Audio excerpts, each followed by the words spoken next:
Hey everyone, so I'm back now and I did my John Maxwell reading and reflection. I'm moving on to the second case study and still focusing on teachability.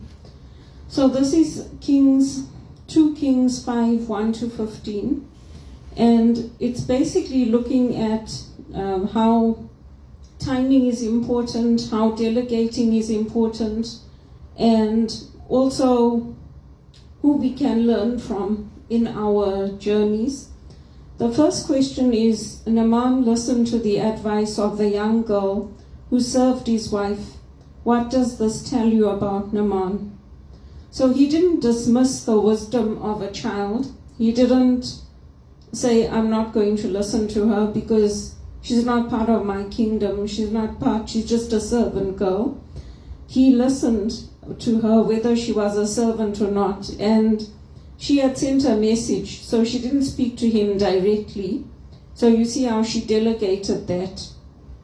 The second question is, when the king of Aram sent Naaman to the king of Israel to be healed, what do you think the Aramean king's motives were?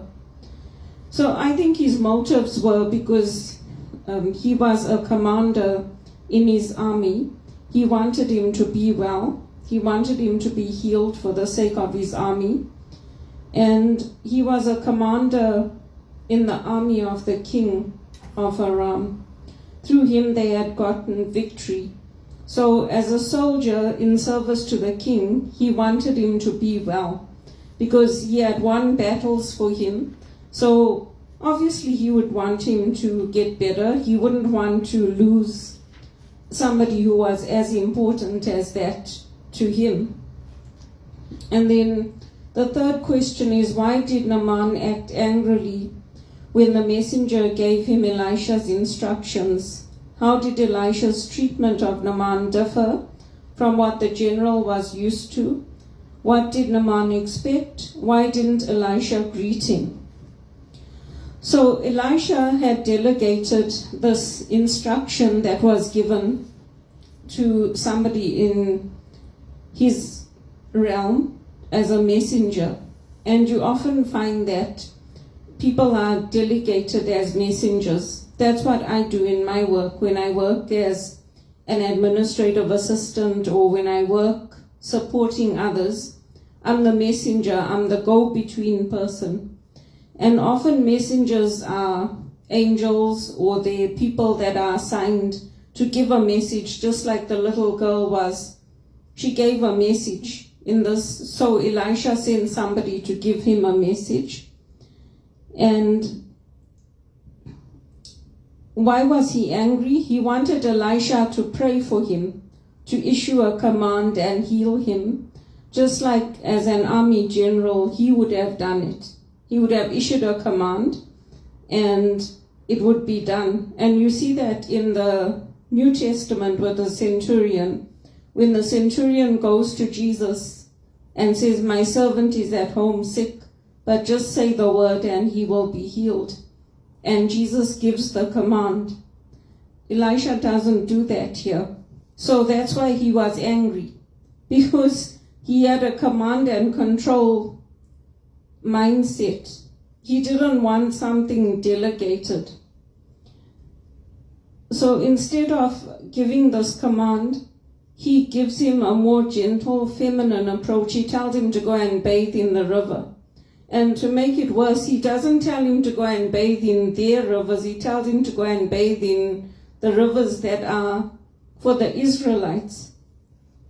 So he's angry because he doesn't get this command given.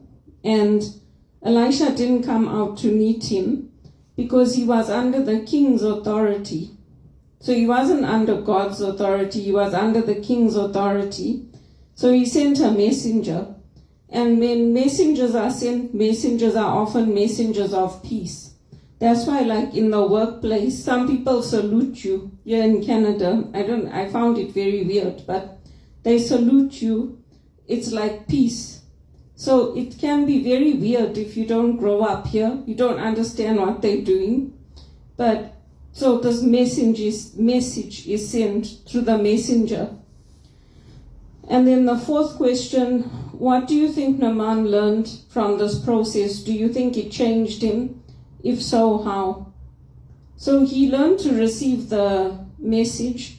First of all, the message coming from the little girl through the messenger to him. Then he received and learned from this prophet Elisha, who wasn't within his command. He had to go and bathe in this river, and he wasn't of his rank or his household. So for him, it was something outside of his comfort zone, and he had to accept this outside the norm. And he returned to him in a way to say thank you, to confess that now this faith of Israel was now his faith because he was cured. And this time Elisha meets him face to face. So he had to go and show himself to him, and you see that in the New Testament too.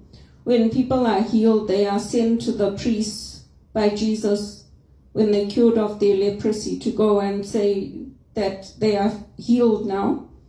And he was made clean by keeping the actions that he was asked to do. If he hadn't been cured, he wouldn't have gone back to Elisha. So again, you see how these different things can be used in your workplace. You can look at delegation, you can look at learning, you can look at where common ground is, and you can look at faith, where faith comes into it. But for us as Christians, we're always going back to the central theme of the God of Israel, and calling us to healing, to wholeness, and calling us to be open even to learning from the wisdom of children. So that's something that's important, because I think children often have wisdom to give us, and we can listen to them. Sometimes, yes, we can correct them, but children have their own wisdom, and children have their own hearts which are closer to God. So I enjoyed reading that scripture today, and of the healing of leprosy. And you can see how it's easy to take these concepts and apply them into the secular world of delegation, of listening to authority, of listening to different voices, and the instruction, and how, like for somebody who's in an army, it probably would be hard to go and listen to the priest or listen to the prophet or come to me, because they're so used to a command and control culture.